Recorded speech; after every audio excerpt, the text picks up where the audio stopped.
Hey everyone, today in this video, I'm going to walk you through common robot vacuum maintenance for your ECOVACS DEEBOT N30 Omni. If you're interested in this product or you want to find out more about it, the link to it will be in the video description.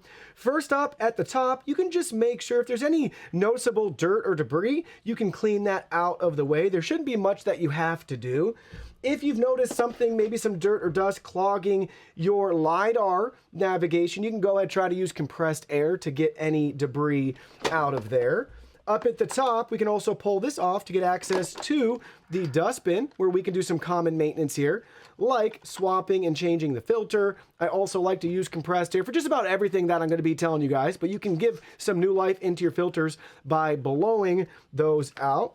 Same with the dustbin in here. You can use a little bit of air as needed. You can clean in between here if you have any hair or debris that's caught.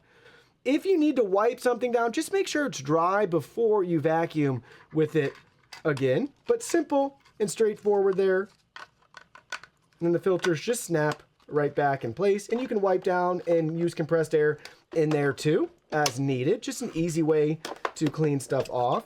Then looking at the side, any sensors you see here, if you have any dirt or dust built up, just grab like a microfiber cloth, Q-tip, things like that, and just gently wipe them down. Same with the dust outlet here. So that kind of goes in and out, and I'll show you that. But you have access in there if needed. Same with the charging contacts and sensors on the back there.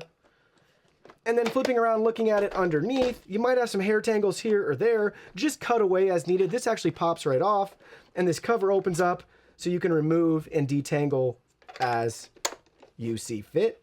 You can check the wheels for any tangles or things too. Mop pads, I actually recommend, even if it can wash and dry them, that's great. But every once in a while, I might want to peel them off and actually throw them in like the washer or use your sink in some dish soap, things like that, and give them a really, really good clean. And then the sensors down at the bottom, you can wipe those off too periodically just to make sure everything's in tip-top shape.